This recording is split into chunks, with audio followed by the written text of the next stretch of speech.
संरक्षण का अभाव समझ में आ गया कि बच्चा जो है बड़े गिलास में दूध पीने की जिद कर रहा है, बच्चा ये नहीं मानता कि बाहरी आवरण के बदल जाने से आंतरिक गुण पर असर नहीं पड़ता, और इसी कारण बच्चे में केंद्रीकरण दृष्टिगत होता है, केंद्रीकरण की प्रवृत्ति भी दृष्टिगत होती है। अब ये केंद्रीकरण क्या है भाई? केंद्रीकरण का मतलब होता है सेंट्रिज्म।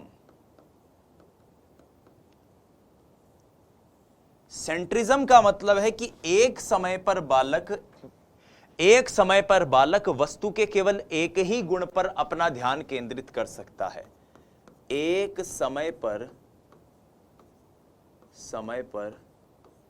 बालक वस्तु के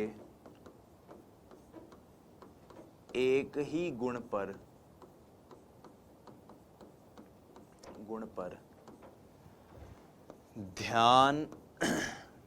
केंद्रित कर सकता है। एक समय पर बालक वस्तु के केवल एक ही गुण पर ध्यान केंद्रित कर सकता है। जैसे ये वाला एग्जाम्पल जो हमने अभी देखा था, इस एग्जाम्पल में क्या था? बालक जो है वो केवल लंबाई के गुण को ही इस वक्त देख पा रहा है कि भाई ये सादा कागज है, इसकी लंबाई ज्यादा है, और ये जो कागज है इसकी लंबाई कम है। बालक इस अवस्था में भी केवल एक ही गुण को देख पा रहा है कि जो ये गिलास बड़ा है इस गिलास की लंबाई ज्यादा है, ये जो चौड़ा गिलास है इसकी लंबाई कम है। तो इस हिसाब से आप कह सकते हो कि बच्चा केवल एक ही गुण पर ध्यान केंद्रित कर पाए, दूसरे पर नहीं कर पाए, तो इसको केंद्रीकरण कहते हैं। केंद्रीकरण को आप ऐसे भी समझ सकते हो कि एक बच्चे से अगर आप ये पूछो, जैसे मान लो आपके कोई, मैं अक्सर अपने जो मेरे परिवार के जो बच्चे हैं उनसे मैं इस तरह की गतिविधियां करता रहता हूं। जैसे बड़े भाई साहब की जो बिटिया है मान लीजिए, तो उसको जाकर आप भी ये इस तरह का एक्सपेरिमेंट कर सकते हो कि आप उसको जाके कहो कि बेटा पापा कहाँ है, तो वो अपने पिताजी की तरफ इशारा करके बताएगा कि ये पापा है। आप उसे कहोगे कि नहीं नहीं नहीं ये पापा नहीं है, ये तो भैया है, तो अब वो ये कहेगा कि नहीं भैया तो वो है जो मेरा भाई है, ये तो आदमी तो पिताजी ही है। या वो उसे कहो कि ये कौन है, तो आप बोलेगा ये दादाजी हैं। आप बोलोगे नहीं ये दादाजी नहीं, ये तो मेरे पिताजी हैं। ना ना ना ना, पिताजी तो वो हैं जो मेरे पिताजी हैं, ये तो दादाजी ही हैं। तो इस तरह से वो एक समय में केवल एक ही चीज पर फोकस कर पा रहा है, वो दूसरी चीज पर फोकस नहीं कर पा रहा। वो ये नहीं देख पा रहा कि ये जो एक चीज है इसको दूसरे तरीके से भी रिप्रेजेंट किया जा सकता है। यही केंद्रीकरण है, यही सेंट्रिज्म का गुण है जिसकी हमने अभी बात की। अब देखिए, इसी कारण एक और समस्या बालक में देखने को मिलती है और वो है इर्रिवर्सिबिलिटी, उत्क्रमणीयता का अभाव, पलटावी गुण का अभाव। तो पलटावी गुण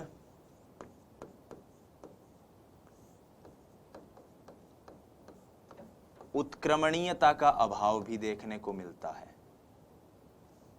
पलटावी गुण का उत्क्रमणीयता का अभाव देखने को मिलता है। अब ये पलटावी गुण का उत्क्रमणीयता का अभाव क्या होता है भाई, जानने की कोशिश करते हैं।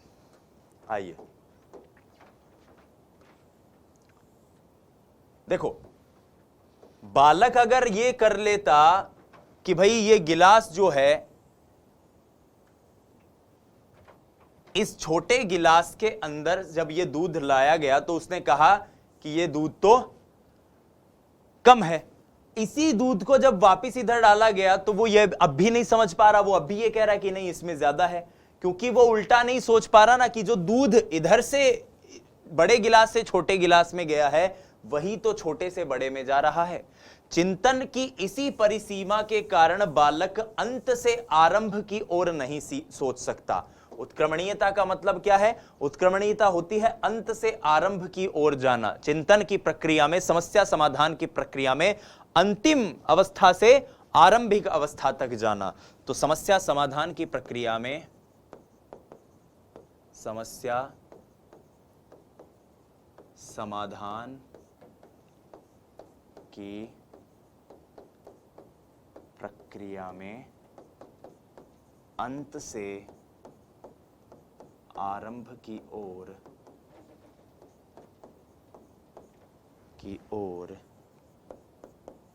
जाना, अंत से आरंभ की ओर जाना समस्या समाधान की प्रक्रिया में। इसको देखो एक मैथमेटिकल कॉन्सेप्ट से समझने की कोशिश करते हैं, जिसको आपने पहले पढ़ा होगा तो आप कई बार इसको गलत इंटरप्रेट कर लेते हैं, गलत तरीके से पढ़ लेते हैं। मैं इसको थोड़ा अच्छे से आपको समझाने की कोशिश करता हूं कि उत्क्रमणीयता का अभाव कैसे काम करता है। लैक ऑफ रिवर्सिबिलिटी, उत्क्रमणीयता का अभाव जिसको मैं कहता हूं, एक बच्चे को अगर आपने कहा कि देखो 4 + 3 = 7 होता है, तो इसका मतलब यह नहीं है कि वो बच्चा ये नहीं समझे कि 7 - 3 = 4 होता है ना। हमें लगता है उत्क्रमणीयता का अभाव का मतलब है कि 4 + 3 = 7 होता है, लेकिन 7 - 3 = 4 उसको समझ में नहीं आता। यह चीज गलत है। उसको 4 + 3 = 7 समझ में आ रहा है, उसको 7 - 3 = 4 भी समझ में आ रहा है, लेकिन वो इन दोनों को अलग अलग यूनिट मानता है। वो अभी तक ये नहीं समझ पाता कि इस 3 को जब मैं इधर ले जाऊंगा तो मुझे सेम चीज मिल जाएगी। उसे लगता है कि नहीं, ये एक अलग चीज है, ये एक अलग चीज है। और यही उत्क्रमणीयता, यही लैक ऑफ रिवर्सिबिलिटी, यही पलटावी गुण का अभाव इस अवस्था में, पूर्व संक्रियात्मक अवस्था में देखने को मिलता है। इसी पूर्व संक्रियात्मक अवस्था में एक और कमी देखने को मिलती है, और उस कमी को कहते हैं श्रेणीबद्ध वर्गीकरण का अभाव। क्या कहते हैं? श्रेणीबद्ध वर्गीकरण का अभाव। श्रेणीबद्ध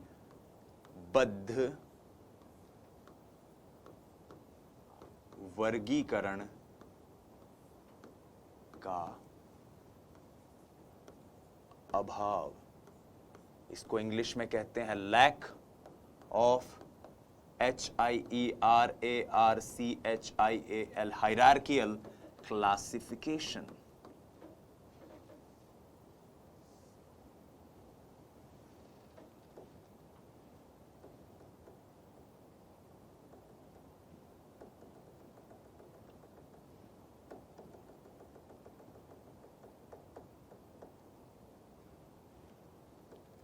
आइए वापस लिखने की कोशिश करते हैं। श्रेणीबद्ध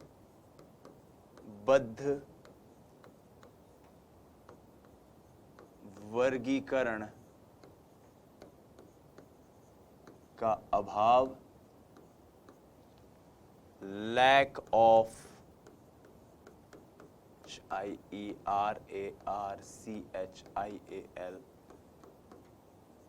क्लासिफिकेशन।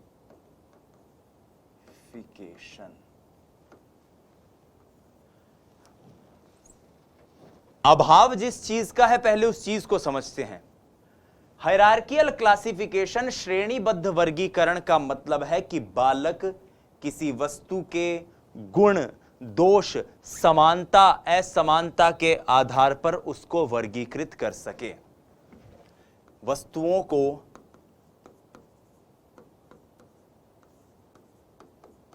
गुण, दोष की समानता,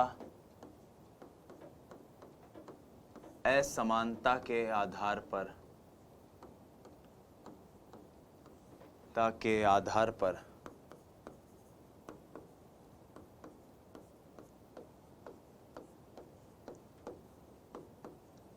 वर्गीकरण करना। इस बात को समझाने के लिए पियाजे ने एक प्रयोग किया था, और उस प्रयोग को कहा जाता है क्लास इंक्लूजन प्रॉब्लम या क्लास इंक्लूजन टास्क, या इसको कहा जाता है वर्ग समावेशन की समस्या। तो इसके लिए पियाजे ने इस हेतु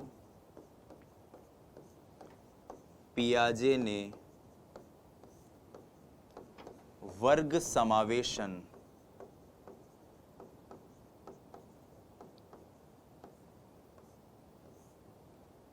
प्रयोग किया।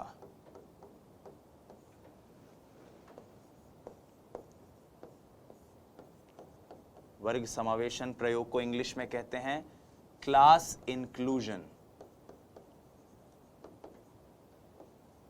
प्रॉब्लम या क्लास इंक्लूजन टास्क, कुछ भी कह दो। वर्ग समावेशन का ये टास्क क्या है, आप इस वक्त इस फोटोग्राफ में इस तरफ देख पा रहे हैं। एक तरफ पियाजे ने 12 लाल फूल लिए और एक तरफ उन्होंने लिए 4 नीले फूल और बच्चों से कहा, खासतौर पर जो उनकी संतान इस अवस्था की थी, उनसे पूछा कि बेटा बताओ, इस समय जिस टेबल पर ये फूल रखे हुए हैं माफ कीजिएगा, तो इनमें लाल फूल ज्यादा हैं या फूल ज्यादा हैं? लाल फूल ज्यादा हैं कि फूल ज्यादा हैं? तो बच्चे बोलते थे लाल फूल, जबकि बच्चे इस वर्गीकरण को करने में असमर्थ रहे कि जो नीले फूल हैं और लाल फूल हैं वो दोनों ही मिलकर फूल ही तो बनेंगे, हाँ या ना? तो फ्लावर्स ज्यादा हैं या रेड फ्लावर्स ज्यादा हैं? तो बच्चे कहते थे रेड फ्लावर्स ज्यादा हैं। इस तरह से आप समझ सकते हो कि श्रेणीबद्ध वर्गीकरण को किस प्रकार से पियाजे ने अपने इस प्रोग्राम के जरिए समझाने की कोशिश करी। यहां पर पूर्व संक्रियात्मक अवस्था की जो महत्वपूर्ण विशेषताएं हैं वो एक बारगी समाप्त होती है। अब हम पूर्व संक्रियात्मक अवस्था से संबंधित महत्वपूर्ण बिंदुओं को जानने की कोशिश करते हैं कि पूर्व संक्रियात्मक अवस्था में कौन कौन से महत्वपूर्ण बिंदु हमें दृष्टिगत होते हैं। यह जानने से पहले कि कौन कौन से बिंदु दृष्टिगत होते हैं, बाकी चीजें हमने जान ली थी, लेकिन आपको याद हो तो हमने ये पढ़ा था कि पूर्व संक्रियात्मक अवस्था को 2 उपावस्थाओं में बांटा गया है। वो 2 उपावस्थाएं जो हैं उनकी विशेषताओं को अब हम समझ लेते हैं एक एक करके, कि कहीं अगर भले ही भूल से भी अगर उन विशेषताओं से अगर प्रश्न आ जाता है तो हम बहुत ही डिटेल में उन क्वेश्चनों का हल कर पाएं। ठीक है, आइए।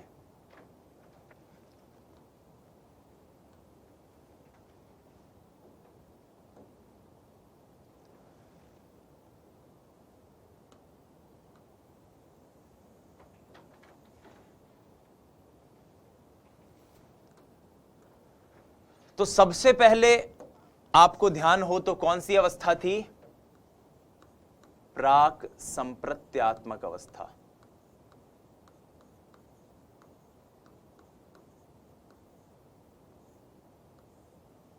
ठीक है, अवधि 2 से 4 वर्ष। ठीक है, इस अवस्था में क्या होता है साथियों? सूचकता का विकास होता है। सूचकता यानी कि सिग्निफायर्स।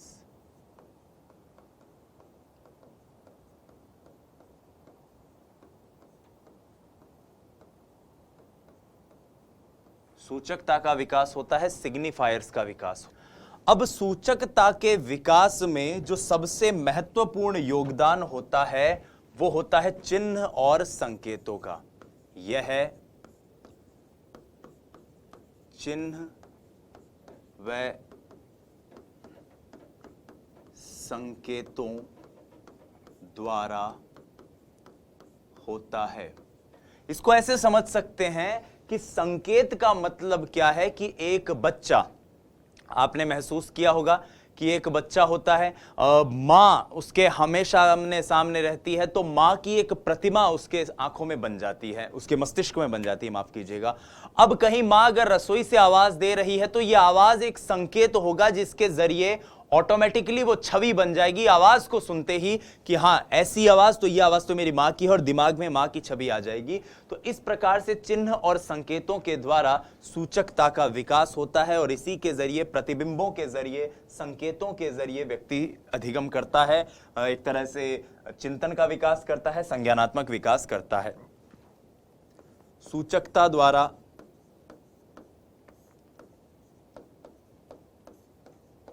समस्या समाधान होता है। समस्या समाधान होता है। ये समस्या समाधान किसके द्वारा होता है भाई? ये सूचकता के द्वारा होता है। ठीक है, समस्या समाधान। अब इस समस्या समाधान में क्या क्या चीजें हैं जो उपयोगी होती हैं? तो इस समस्या समाधान को एक नाम से पुकारा जाता है और वो होता है लाक्षणिक कार्य। इसे लाक्षणिक कार्य, सीमोइटिक फंक्शंस कहते हैं।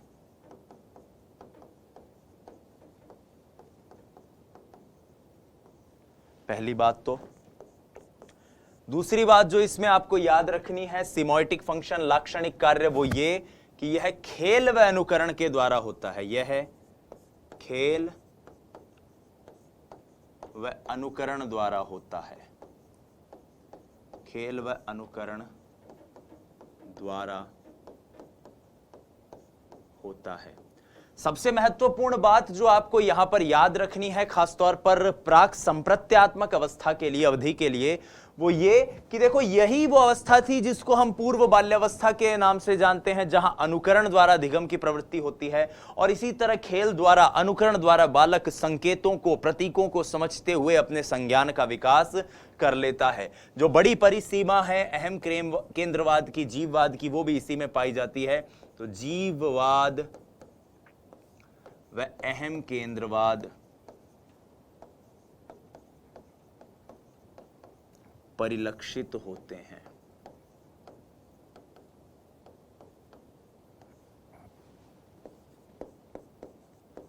होता है। अब आइए बढ़ते हैं दूसरी तरफ, प्राक संप्रत्यात्मक के बाद अंतर्दर्शी अवधि पर। अंतर्दर्शी अवधि, जिसके बारे में सबसे पहला पॉइंट तो यही है कि इसकी अवधि कहां से कहां तक है। इसकी अवधि है साहब 4 से 7 वर्ष तक। तो अवधि 4 से 7 वर्ष। जैसे जैसे उम्र बढ़ती है, एक बात याद रखिएगा कि चिंतन थोड़ा सा क्रमबद्ध होता जाता है, पहले की अपेक्षा विकसित हो जाता है। चिंतन पूर्व की अपेक्षा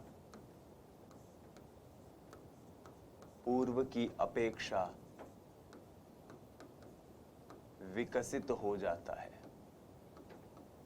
लेकिन चिंतन अभी पूर्णतः क्रमबद्ध नहीं होता, हो जाता है। पूर्णतः क्रमबद्ध कहां से होगा? अरे टाबर जब तक यही नहीं समझ पा रहा कि गिलास बड़े में दूध ज्यादा होगा, छोटे में दूध ज्यादा होगा, दूध के बराबर रहने से गिलास के बड़े या छोटे होने पर फर्क नहीं पड़ता, तो चिंतन कहां का क्रमबद्ध है?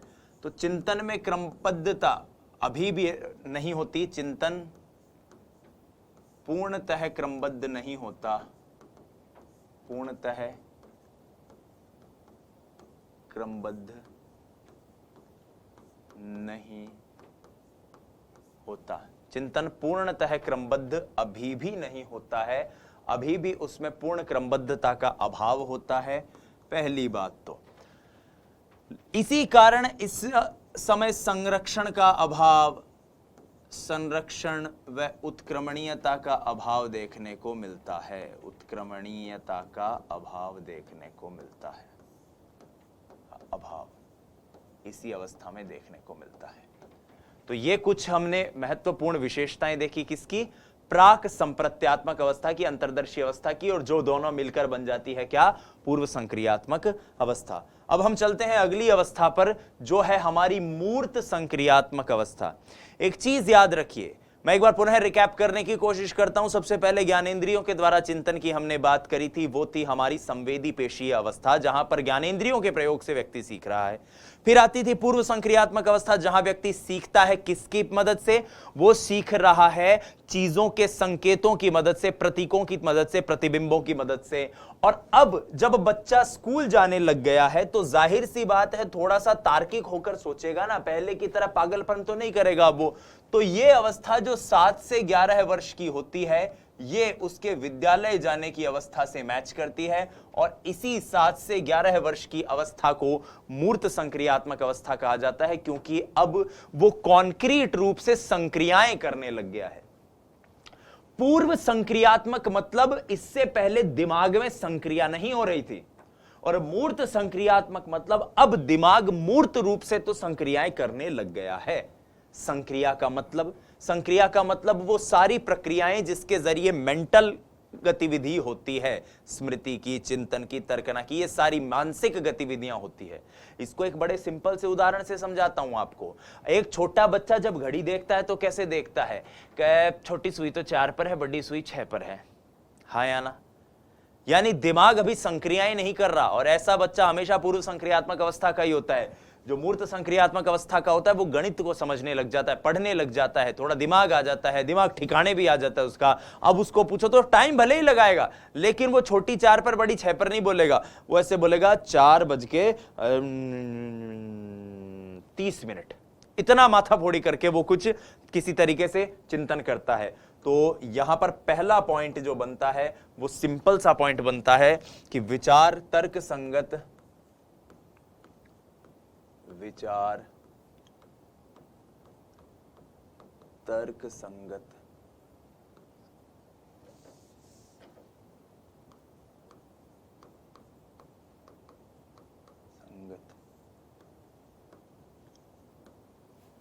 लचीले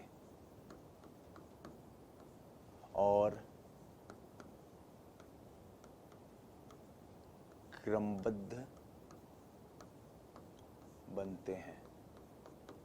तर्क संगत, लचीले और क्रमबद्ध विचार इस अवस्था में सबसे ज्यादा दृष्टिगत होते हैं उस बालक में, पहली बात। तो दूसरी बात आपको जो याद रखनी है कि पूर्व संक्रियात्मक अवस्था की जो कमियां थी वो कमियां सब इस अवस्था में जाके, इस मूर्त संक्रियात्मक अवस्था में जाके दूर हो जाएंगी। तो पूर्व संक्रियात्मक अवस्था की एक बड़ी कमी क्या थी कि पूर्व संक्रियात्मक अवस्था के अंदर बालक का जो चिंतन था वो पूरी तरह विकसित नहीं था। तो पहली बात तो यह है कि चिंतन पूर्व की अपेक्षा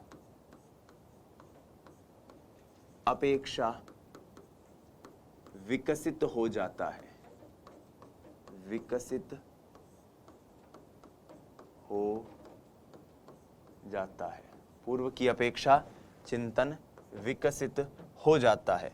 संरक्षण की प्रवृत्ति का विकास होता है, संरक्षण की प्रवृत्ति का विकास होता है। संरक्षण की प्रवृत्ति का विकास होता है। इसका मतलब यह है साथियों कि केंद्रीकरण की प्रवृत्ति कमी आने लग जाती है। तो केंद्रीकरण याद है ना कि केवल एक ही तरफ सोचता है। केंद्रीकरण की प्रवृत्ति में कमी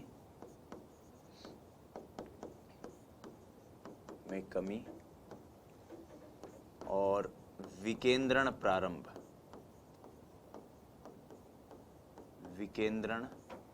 विकेंद्रण मतलब ये तो है सेंट्रिज्म और ये है डीसेंट्रिज्म, यानी अब एक के साथ दो तीन पक्षों पर वो एक साथ ध्यान दे सकता है। तो डीसेंट्रिज्म शुरू हो जाता है। ठीक है, विकेंद्रण प्रारंभ हो जाता है, विकेंद्रण प्रारंभ हो जाता है, प्रारंभ हो जाता है, विकेंद्रण प्रारंभ हो जाता है। ये सारी चीजें प्रारंभ हो गई है, इसका मतलब चिंतन में अब उत्क्रमणीयता भी आ गई है। तो लिख लो, चिंतन में उत्क्रमणीयता का भाव, उत्क्रमणीयता का भाव। चिंतन में अब उत्क्रमणीयता आ गई है। उत्क्रमणीयता यानी पलटावी गुण, यानी कि रिवर्सिबिलिटी। तो ये सारी चीजें हैं जो कि इस अवस्था में, कौन सी अवस्था, मूर्त संक्रियात्मक अवस्था के अंदर आ गई है। इस अवस्था में बालक श्रेणीबद्ध वर्गीकरण भी कर सकता है, श्रेणीबद्ध वर्गीकरण भी कर सकता है बालक। और इस श्रेणीबद्ध वर्गीकरण को मैं आपको एक नहीं, दो नहीं, तीन चार एग्जाम्पल से समझाता हूं। श्रेणीबद्ध वर्गीकरण का सबसे बड़ा एग्जाम्पल कि जब हम स्कूल में जाते हैं, आप जानते हो कि स्कूल के विद्यार्थी अक्सर अपने बस्ते जचाया करते हैं, बैग जचाया करते हैं। आपने, मैंने, हम सब ने अपने बैग जब जचाए हैं, तो आप ये जानते हो कि हम क्या करते थे कि हम जो बड़ी किताबें हैं उनको हमेशा नीचे रखते थे बस्ता जचाते समय, छोटी किताबों को उनके ऊपर रखते थे, सबसे छोटी को सबसे ऊपर रखते थे। इसी तरह बस्ता जचाते थे, नंबर एक। नंबर दो, हम कभी कंचे वगैरह जब जीत जाते थे, अंटे वगैरह जब खेलते थे, तो उस प्रक्रिया में जो बड़ा वाला कंचा था उसको हम हमेशा अलग डब्बे में रखते थे, छोटे कंचों को अलग डब्बे में रखा जाता था। तो ये भी एक इस अवस्था की, किसकी, श्रेणीबद्ध वर्गीकरण का ही एक उदाहरण है कि हमें पता है कि कौन सा कंचा बड़ा है, कौन सा कंचा छोटा है, उसको उस हिसाब से रखना। इसको आप इस तरह से भी जान सकते हो कि हमारे अंदर जो संरक्षण की माफ कीजिएगा, संग्रहण की प्रवृत्ति होती है, जो उत्तर बाल्यावस्था में होती है, बच्चे डाक टिकट, टैटू, ये सारी चीजें जब इकट्ठे करते हैं तो उनको भी जिस तरह से वो सजा के रखते हैं, अपने पास संभाल के रखते हैं, उनको अलग अलग वर्गीकृत करते हैं। तो ये भी किसका एक उदाहरण है, श्रेणीबद्ध वर्गीकरण का, हिरार्कियल क्लासिफिकेशन का एक उदाहरण है। ठीक है, तो ये आप देख सकते हो चिंतन को लेकर ये जितनी भी चीजें हैं, श्रेणीबद्ध वर्गीकरण को, और जीववाद अहम केंद्रवाद तो धीरे धीरे चला ही जाता है, तो ये भी एक विशेषता है, जीववाद अहम केंद्रवाद, वाद अहम केंद्रवाद, केंद्रवाद समाप्त। अब यहां पर इस अवस्था की दो बड़ी महत्वपूर्ण विशेषता हम जानने की कोशिश करते हैं, जिसमें एक विशेषता तो ऐसी है जिसके जरिए पियाजे को इस अवस्था की एक बड़ी कमी के बारे में पता चला, तो वो विशेषता है पंक्तिबद्धता। पंक्तिबद्धता जिसको कहते हैं सीरिएशन। पंक्तिबद्धता का मतलब क्या है? पंक्तिबद्धता का मतलब यह है कि इस अवस्था में बालक वस्तु के साथ जुड़ी हुई गणितीय विशेषताएं जैसे लंबाई, चौड़ाई, आयतन, इनको समझकर उससे जुड़ी समस्या का समाधान कर देता है। बालक वस्तु के लंबाई, चौड़ाई, आयतन आदि को समझकर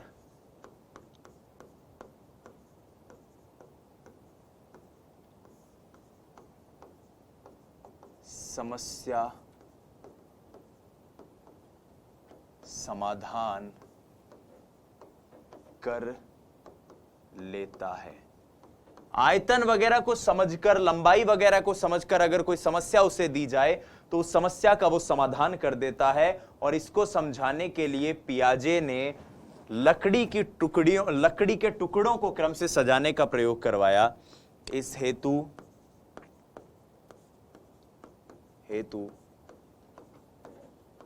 पियाजे ने लकड़ी के टुकड़ों को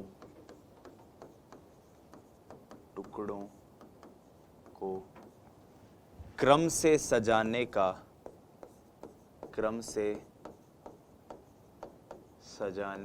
प्रयोग करवाया। पियाजे ने अपने बच्चों को लकड़ी के कुछ टुकड़े दिए और कहा कि बेटा इनकी लंबाई के आधार पर इनको जचाओ कि कौन सा ज्यादा लंबा है, कौन सा छोटा है, इस हिसाब से। तो उन बच्चों ने उसी आधार पर सही से बिल्कुल इन क्रम में इनको सजाया। जो सबसे छोटा था लंबाई में उसको सबसे आगे रखा, जो सबसे लंबा था उसको सबसे पीछे रखा या सबसे बाद में रखा। तो इसको देखकर पियाजे ने कहा कि देखो बच्चे में पंक्तिबद्धता या सीरिएशन जैसी चीज आ जाती है। अब आप कहेंगे कि सर ये चीज तो वो बच्चे भी कर सकते थे। कर सकते हैं, बिल्कुल कर सकते हैं, लेकिन जब बहुत माइन्यूट सी स्थिति होती थी ना, तब उन बच्चों को प्रॉब्लम आ रही थी, पूर्व संक्रियात्मक वालों को, क्योंकि संक्रिया दिमाग नहीं कर सकता था, इनका दिमाग कर सकता है, मूर्त संक्रिया कर सकता है। क्या है मूर्त संक्रिया, उसकी बाद में बात करेंगे। आ जाइए, अब इस अवस्था की एक और विशेषता जो पियाजे ने बताई है वो है स्थानिक तर्कना। स्थानिक तर्कना जिसको हम कहते हैं स्पेशल रीजनिंग।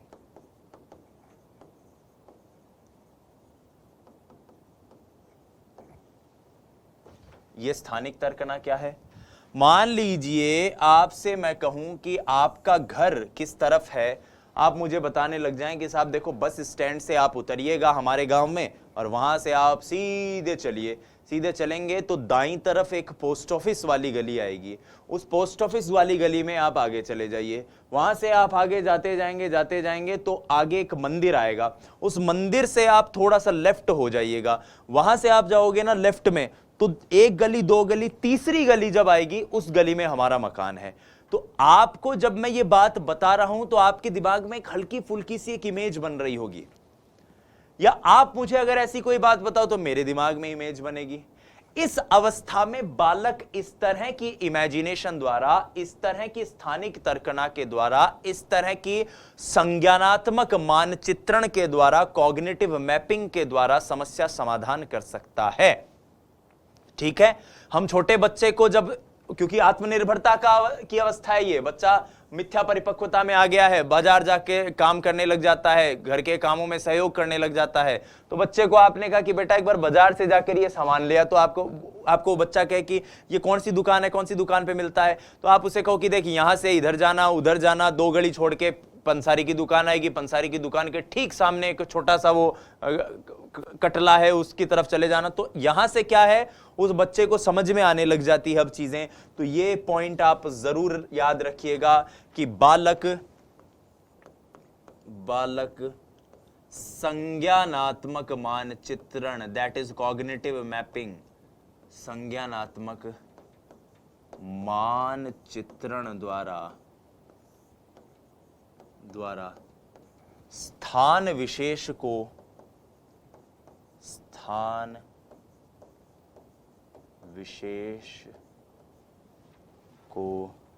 समझ लेता है। सिंपल सी बात है भाई, ये जो चीजें हैं ये आपने कैसे सीखी। हम जब कई बार इस तरह की बात करते हैं, ये शुरुआत दिमाग में कब से हुई, ये शुरुआत इसी अवस्था में होती है जब बच्चा स्थानिक तर्कना कर सकता है, स्पेशल रीजनिंग कर सकता है, कॉग्निटिव मैपिंग के जरिए इन चीजों को समझ सकता है, जिसकी बात हमने अभी अभी इस वीडियो में यहां पर करी है। अब देखो यहां पर तो हमने बात कर ली इसकी विशेषताओं की, लेकिन इस अवस्था में एक बहुत बड़ी कमी है, एक बहुत बड़ी परिसीमा है। उस परिसीमा को, उस कमी को भी जानना जरूरी है। परिसीमाएं मतलब लिमिटेशन। मूर्त संक्रियात्मक अवस्था का नाम ही मूर्त संक्रियात्मक है, और यह मूर्त शब्द इस अवस्था की विशेषता नहीं है साथियों, यह मूर्त शब्द इस अवस्था की कमी है। कमी का मतलब कि बालक केवल मूर्त रूप से जो परिभाषित संप्रत्यय हैं उनके प्रति चिंतन कर सकता है, अन्य किसी संप्रत्यय के प्रति वो चिंतन नहीं कर सकता। ये सीरिएशन वाली जो प्रॉब्लम मैंने आपको बताई थी कि बच्चे के सामने लकड़ी के टुकड़े सजा के रखे और बच्चे ने उन लकड़ी के टुकड़ों को सही ऑर्डर में रख दिया, क्रम से सजा दिया, यहां तक तो ठीक था, क्योंकि लकड़ी के टुकड़ों की लंबाई प्रत्यक्ष रूप से वो समझ सकता था, प्रत्यक्षीकरण उनका कर सकता था, इसलिए मूर्त रूप से वो कॉन्सेप्ट उसके सामने परिभाषित था। लेकिन जब उसी को बच्चे को यह कहा गया कि बता भाई, रोजी की लंबाई तो है वो जैस्मिन से ज्यादा है, जैस्मिन की जो लंबाई है वो मारिया से ज्यादा है, मारिया की लंबाई जो है वो मार्गरेटा से ज्यादा है, तो ज्यादा लंबी कौन है इनमें। अब बच्चा कंफ्यूज हो गया, क्योंकि उसको सिर्फ नाम बोले गए, वो एग्जैक्टली उन जिनके महिलाओं के बारे में उसे कहा गया वो समझ नहीं पाया, क्योंकि वो महिलाएं उनकी लंबाई का वो प्रत्यक्ष रूप से अनुभव नहीं कर सकता था जब वो उसके सामने नहीं आती। तो यहां पर ये इस अवस्था के चिंतन की सबसे बड़ी कमी है, सबसे बड़ी सीमा है कि चिंतन में केवल मूर्तता उपलब्ध होती है, मौजूद रहती है, अमूर्त रूप से अभी भी चिंतन नहीं कर सकता। और अमूर्त रूप से अभी भी चिंतन नहीं कर सकता, तो यहां पर पहला पॉइंट यही बनता है कि चिंतन पूर्ण रूप से क्रमबद्ध नहीं होता, चिंतन पूर्ण रूप से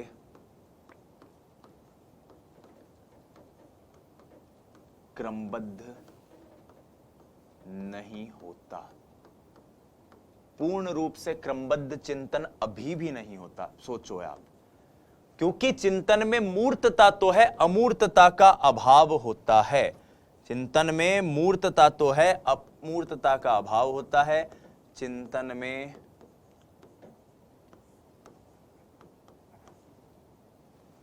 मूर्तता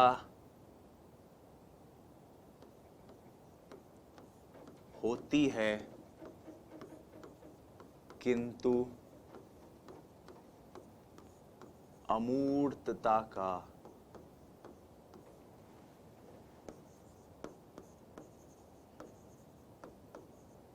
अभाव होता है।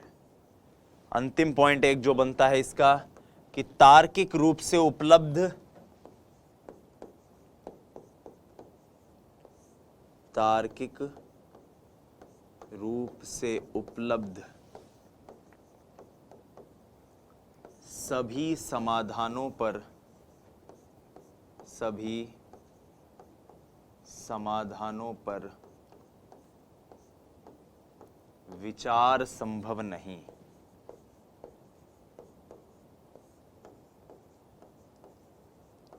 विचार संभव नहीं। सभी समाधान मतलब मूर्त रूप से जो समाधान उपलब्ध है उन पर तो विचार कर लेगा, जो अमूर्त रूप से उपलब्ध है, अमूर्त मतलब वो जो उसके सामने मौजूद नहीं है, प्रत्यक्षीकरण जिनका नहीं कर सकता, जिनको वो पूरी तरह से परिभाषित नहीं कर सकता स्वयं से, वो अमूर्त संसाधन, वो अमूर्त जो संप्रत्यय हैं, उनके प्रति वो चिंतन बच्चा नहीं कर पाता है, और यही इस अवस्था की सबसे बड़ी परिसीमा है। तो यहां पर हमने मूर्त संक्रियात्मक अवस्था को भी समझा। अब मूर्त से आगे बढ़ के हम चलते हैं सीधा अंतिम अवस्था पर, जो है औपचारिक संक्रियात्मक अवस्था। ये अवस्था रहती है 11 से 15 वर्ष तक। 11 से 15 वर्ष तक हमारे रीट के डिस्कोर्स में इतनी इंपॉर्टेंट नहीं है, हालांकि अगर आप में से कोई फर्स्ट ग्रेड के लिए सोच रहा है तो उसके लिए बड़ी इंपॉर्टेंट है। आ जाओ भाई, औपचारिक संक्रियात्मक अवस्था को समझते हैं।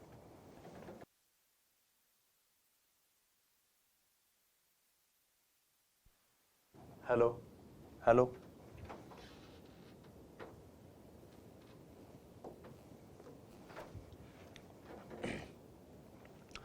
तो पहला पॉइंट यहां पर बनता है कि चिंतन अमूर्त, व्यवस्थित, वस्तुनिष्ठ, तर्क संगत, वैज्ञानिक दृष्टिकोण से परिपूर्ण हो जाता है।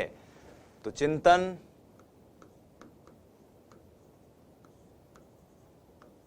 अमूर्त,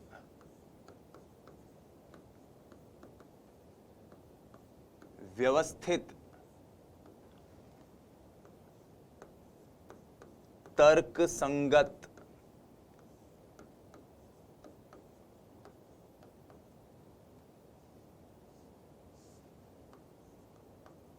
क्रमबद्ध,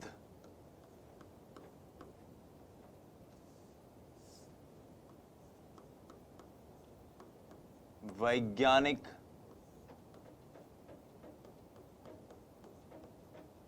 दृष्टिकोण से परिपूर्ण हो जाता है।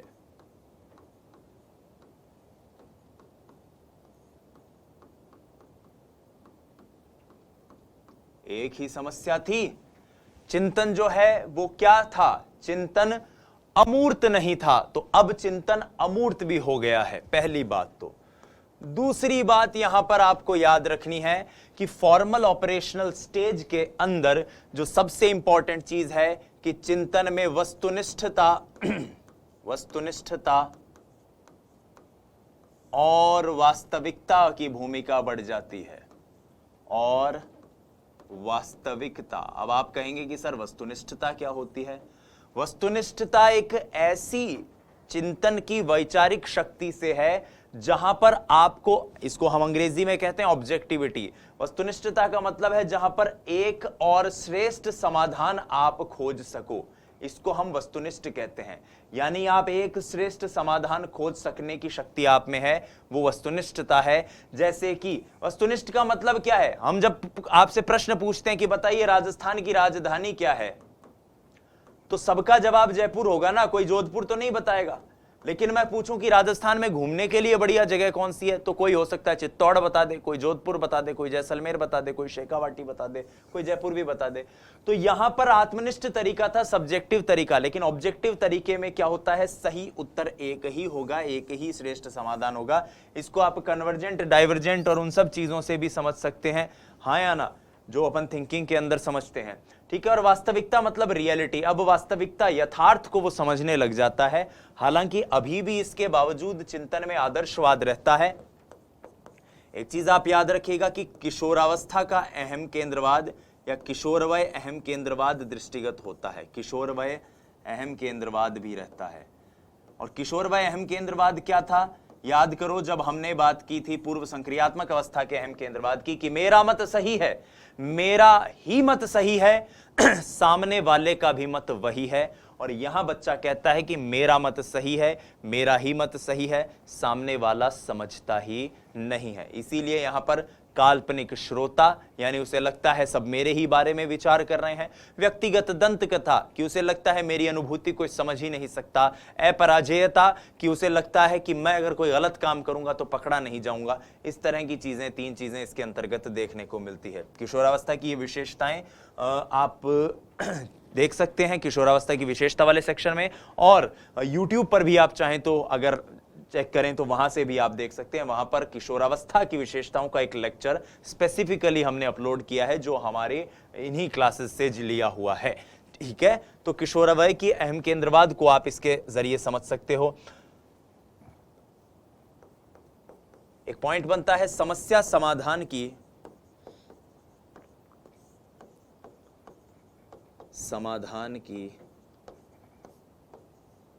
सभी संभावनाओं को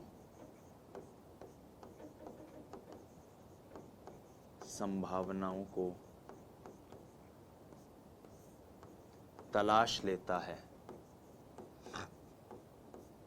यानी अब मूर्त भी है, अमूर्त भी है। इस अवस्था के अंदर दो बड़ी विशेषताएं हैं जो हमें जाननी है और उन्हीं दो विशेषताओं को आपको याद रखना है। आइए एक एक करके उन दोनों विशेषताओं को समझने की कोशिश करते हैं। सबसे पहले तो आप इस वक्त जो ये तस्वीर देख पा रहे हो साथियों, ये तस्वीर है एक पेंडुलम की। क्योंकि ये जो अवस्था होती है, इस अवस्था के अंदर एक विशेष गुण देखने को मिलता है बालकों में, जिसे कहा जाता है परिकल्पित निगमनात्मक चिंतन। परिकल्पित निगमनात्मक चिंतन इसे कहा जाता है। ये परिकल्पित निगमनात्मक चिंतन क्या है, आइए जानने की कोशिश करते हैं। परिकल्पित निगमनात्मक चिंतन।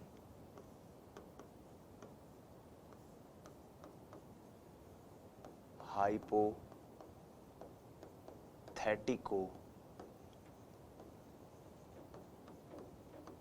Deductive reasoning. हाइपोथेटिको डिडक्टिव रीजनिंग, परिकल्पित निगमनात्मक चिंतन इस अवस्था में होता है। लिखो चिंतन का प्रारंभ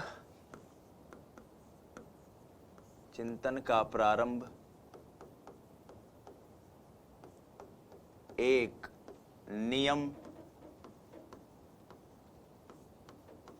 अवधारणा, परिकल्पना से होता है। मतलब एक विचार उसके दिमाग में है, कहीं से उसने पढ़ लिया, कल्पना से होता है, जिसका वास्तविक स्थिति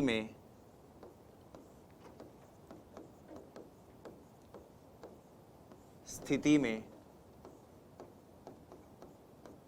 निगमन कर वह समस्या समाधान कर लेता है। समस्या समाधान कर लेता है। वास्तविक परिस्थिति में उसका निगमन करके बालक जो है वो समस्या समाधान कर लेता है। अब इस कॉन्सेप्ट को समझाने के लिए पियाजे ने पेंडुलम प्रॉब्लम का इस्तेमाल किया। पेंडुलम प्रॉब्लम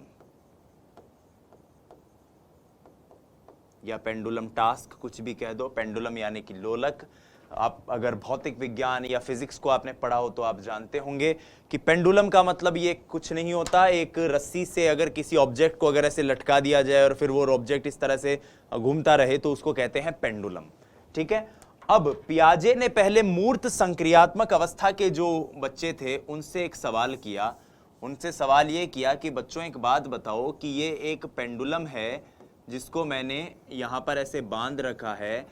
अगर इस पेंडुलम की हाइट की बात करें तो ये पेंडुलम की जो हाइट है, माफ कीजिएगा हाइट नहीं, इस पेंडुलम की स्पीड की बात करें तो ये पेंडुलम की स्पीड किस बात पर निर्भर करेगी। ऐसा एक पेंडुलम है, देखो ब्लैक कलर का पेंडुलम है, इसको ऐसे बांध रखा है। तो मूर्त संक्रियात्मक वालों ने कहा कि देखो अंकल जी, पापा जी, जो भी हैं, आप इसकी स्पीड तो निर्भर करेगी कि इसको कितनी तेजी से अपन मारेंगे, बस इतनी सी बात है। लेकिन वो बच्चे जो औपचारिक संक्रियात्मक अवस्था के थे, वो बच्चे जिनको फिजिक्स का, मैकेनिक्स का थोड़ा बहुत ज्ञान था, उन्होंने कहा कि देखो पिताजी, इसके ऊपर यहां लग रहा है mg नाम का फोर्स, ऊपर लग रहा है n बोले तो न्यूटन।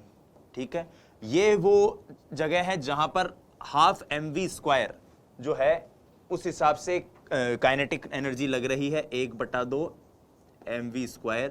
और क्योंकि ये जो पेंडुलम है ये अपनी रोटेशन कुछ इस तरह से पूरी करेगा, mgh इसके ऊपर यहां पर पोटेंशियल एनर्जी है जो कि इस वक्त तो मैक्सिमम है, और यहां पर पोटेंशियल एनर्जी 0 है। यहां पर पोटेंशियल एनर्जी मैक्सिमम होगी या पोटेंशियल एनर्जी 0 होगी।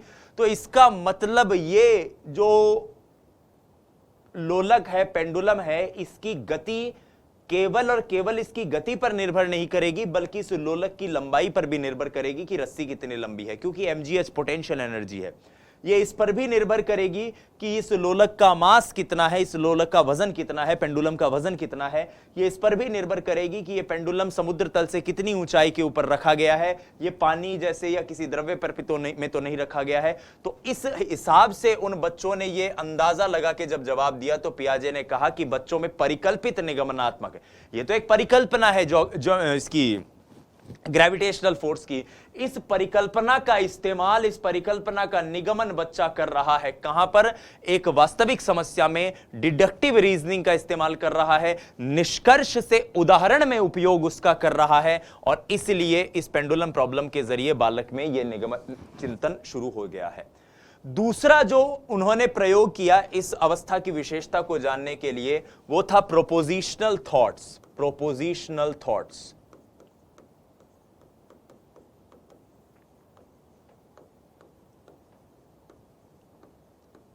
प्रोपोजिशनल थॉट्स जिसको हम कहते हैं प्रस्तावित विचार।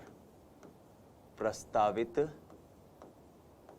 विचार, प्रस्तावित विचार का क्या मतलब है साथियों?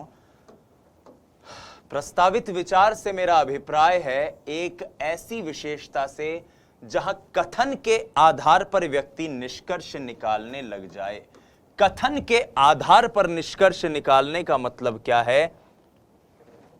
वर्बल स्टेटमेंट, स्टेटमेंट जो हों वो व्यक्ति को अगर दिए जाएं तो वर्बल स्टेटमेंट के जरिए व्यक्ति तर्क का निर्माण करे।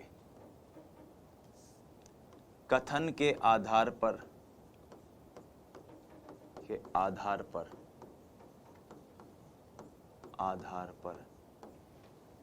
तर्क शक्ति का प्रयोग या तर्क का निर्माण, कुछ भी कह दो, शक्ति का प्रयोग। अब इसको समझने की चेष्टा करो जो बात कह रहा हूं। इस बात को समझाने के लिए पियाजे ने एक प्रयोग किया, उस प्रयोग को कहते हैं ग्रीन चिप या ग्रीन बॉल एक्सपेरिमेंट। क्या है एक्सपेरिमेंट? देखो मैं समझाने की कोशिश करता हूं। पियाजे ने एक ग्रीन बॉल ली, जैसे आपको इस वक्त एक व्हाइट कलर की बॉल दिख रही है, एक इसी तरह की बॉल ली, और आप ध्यान से सुनना मैं बोल क्या रहा हूं। पियाजे ने बच्चों से पहले मूर्त संक्रियात्मक वाले बच्चों से कहा कि बच्चों देखो ये एक बॉल है, और हां, अब पियाजे ने अपने बच्चों से कहा कि देखो बच्चों मेरे हाथ में एक ग्रीन बॉल है, मेरे हाथ में एक ग्रीन बॉल है, ये ग्रीन बॉल मेरे बाएं हाथ में है और दाएं हाथ में है। ये बात उसने किससे कही? मूर्त संक्रियात्मक वालों से। तो मूर्त संक्रियात्मक वाले, हाँ बिल्कुल सही बात है, बाएं हाथ में और दाएं हाथ में है। लेकिन जब यही बात उन्होंने औपचारिक संक्रियात्मक अवस्था वाले बच्चों से पूछी कि बताओ भाई जो एक बॉल थी ये मेरे बाएं हाथ में है और दाएं हाथ में है, तो उन्होंने कहा कि देखो भाई आप तार्किक रूप से गलत हो। एक बॉल है तो बाएं हाथ में और दाएं हाथ में नहीं हो सकती, एक बॉल बाएं हाथ में हो सकती है या दाएं हाथ में हो सकती है। या का प्रयोग करो यहां पर, और का नहीं। और इस तरह से इस अवस्था के बच्चों ने इस बात के संकेत दिए कि कथन के आधार पर भी हम तार्किक शक्ति का प्रयोग कर सकते हैं। तो पियाजे ने इसके लिए कौन सा एक्सपेरिमेंट किया? पियाजे ने इसके लिए ग्रीन बॉल या ग्रीन चिप एक्सपेरिमेंट किया। Green chip ball experiment.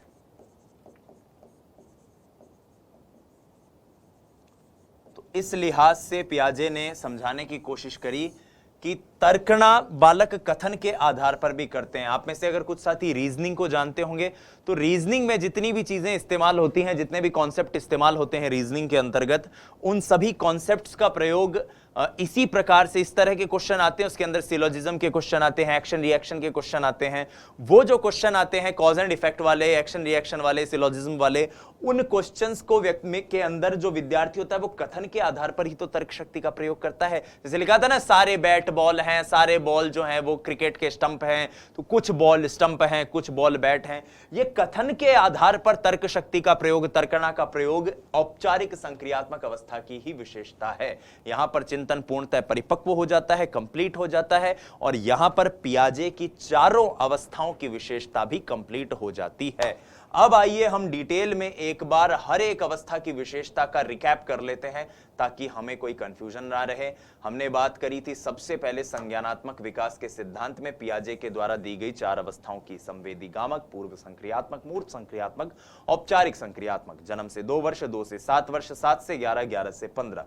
फिर हमने बात करी थी 6 उप अवस्थाओं की, जिसमें पहली थी प्रतिवर्त क्रियाओं की अवस्था, जो कि है जन्म से 1 माह तक, जहां पर मुख्यतः बालक चूसने का प्रतिवर्त उपयोग में लाता है। फिर प्रमुख वृत्तीय प्रतिक्रियाओं की अवस्था, बालक के वॉलेंटरी एक्शन, ऐच्छिक एक्शंस जो हैं वो बढ़ जाते हैं 1 से 4 माह तक।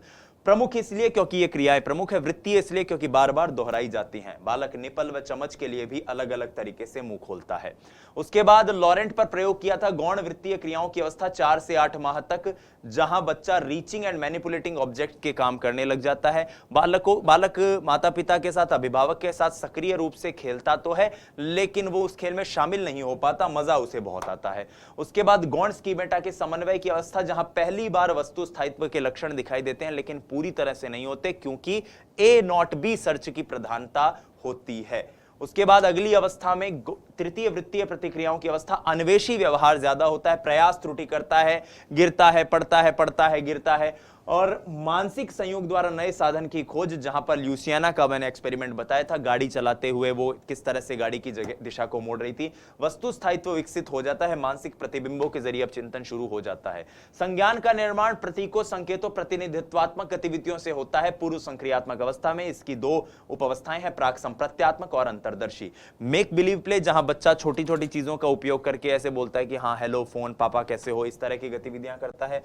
अहम केंद्रवाद, जहां उसे लगता है मेरा विचार सही है, मेरा मत सही है, सामने वाले का भी वही है। इसको लेकर पियाजे 3 पर्वत समस्या प्रयोग करते हैं। जीववाद, जो कि अहम केंद्रवाद से ही आता है, जिसके अंदर निर्जीव वस्तुओं को बच्चा सजीव समझने लग जाता है। संरक्षण, जिसके अंतर्गत बच्चे को यह नहीं समझ में आता कि बालक जो है, कोई वस्तु जो है, माफ कीजिएगा, उसके अगर बाहरी तत्व को बदल दिया जाए तो आंतरिक तत्व पर प्रभाव नहीं पड़ेगा। मैंने आपको एक एग्जाम्पल, पेपर वाले एग्जाम्पल से ये बात समझाई थी। उसके बाद हमने आगे बढ़े और हमने जाना केंद्रीकरण, जहां पर एक समय पर बालक केवल एक ही गुण की तरफ ध्यान दे पाता है, और पलटावी गुण, जहां पर उल्टा नहीं सोच पाता बच्चा। श्रेणीबद्ध वर्गीकरण का अभाव, जिसके अंतर्गत वस्तुओं को गुण, दोष व समानता के आधार पर वर्गीकृत नहीं कर सकता। इस हेतु पियाजे ने वर्ग समावेशन प्रयोग यानी क्लास इंक्लूजन प्रॉब्लम का उपयोग किया था। ब्लू फ्लावर्स और रेड फ्लावर्स वाले एग्जाम्पल से हमने समझा। महत्वपूर्ण बिंदुओं में हमने देखा, प्राक संप्रत्यात्मक अवस्था में सूचकता का विकास होता है, वहीं अंतर्दर्शी अवस्था के अंदर 4 से 7 वर्ष में उसके गुण विकसित होते हैं। मूर्त संक्रियात्मक अवस्था में विचार पहले की अपेक्षा तर्क संगत हो जाते हैं, क्रमबद्ध हो जाते हैं, लेकिन अभी भी विचार मूर्त रहते हैं। बाकी जितनी भी कमियां हमने पूर्व संक्रियात्मक अवस्था में देखी थी वो मूर्त में दूर हो जाती हैं। पंक्तिबद्धता, सीरिएशन, यानी कि बच्चा गुण दोष के आधार पर गणितीय जो संप्रत्यय हैं, लंबाई, चौड़ाई, आयतन, ऐसी चीजों के आधार पर वो समस्या का समाधान कर सकता है, और इस हेतु पियाजे ने लकड़ी के टुकड़ों को क्रम में सजाने का प्रयोग करवाया था। स्थानिक तर्कना, स्पेशियल रीजनिंग, जिसके अंतर्गत बच्चा संज्ञानात्मक मानचित्रण के द्वारा स्थान विशेष के प्रति अनुक्रिया कर सकता है। परिसीमा, सबसे महत्वपूर्ण, चिंतन क्रमबद्ध नहीं होता। क्यों नहीं होता? क्योंकि चिंतन मूर्त होता है, अमूर्तता का चिंतन में अभाव होता है। उसके बाद अमूर्त, व्यवस्थित, तर्क संगत, क्रमबद्ध, वैज्ञानिक दृष्टिकोण से परिपूर्ण चिंतन जो होता है बच्चे का, वो होता है औपचारिक संक्रियात्मक अवस्था में, जहां वस्तुनिष्ठता आ जाती है, वास्तविकता आ जाती है।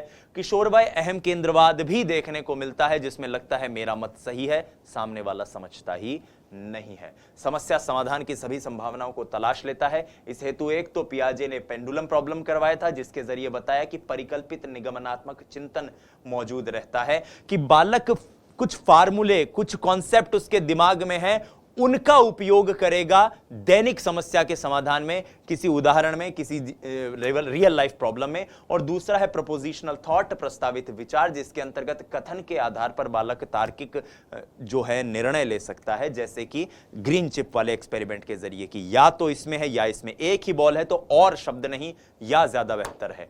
तो इस हिसाब से हमने औपचारिक संक्रियात्मक अवस्था को देखा, चारों अवस्थाएं पियाजे की देखी। मैं उम्मीद करता हूं कि इस वीडियो के जरिए आपको बहुत अच्छे से यह चीज समझ में आ गई होगी। पियाजे के संज्ञानात्मक विकास बहुत ही ज्यादा महत्वपूर्ण है साथियों। स्वस्थ रहिए, मस्त रहिए, अपनी तैयारी में व्यस्त रहिए, और इनकी पीडीएफ जो है वो आपको नोट्स के सेक्शन में उपलब्ध हो रही हैं, होती जाएंगी, चिंता मत कीजिए। इस बार पीडीएफ में प्रीवियस ईयर के रीट के जो क्वेश्चंस हैं उनका भी हमने समावेश किया है, ताकि आपको और बेहतर चीजें मिल पाएं। बहरहाल टीम कलाम का यही मोटो है कि तेरे जुनू के साथ सफर में मेरा यकीन भी शामिल है, तेरा इम्तिहान तेरे जितना मेरा भी है दोस्त। आपका इम्तिहान सिर्फ आपका नहीं है, टीम कलाम के प्रत्येक सदस्य का है। धन्यवाद, जय हिंद, वंदे मातरम। स्वस्थ रहिए, मस्त रहिए, अपनी तैयारी में व्यस्त रहिए। नमस्कार।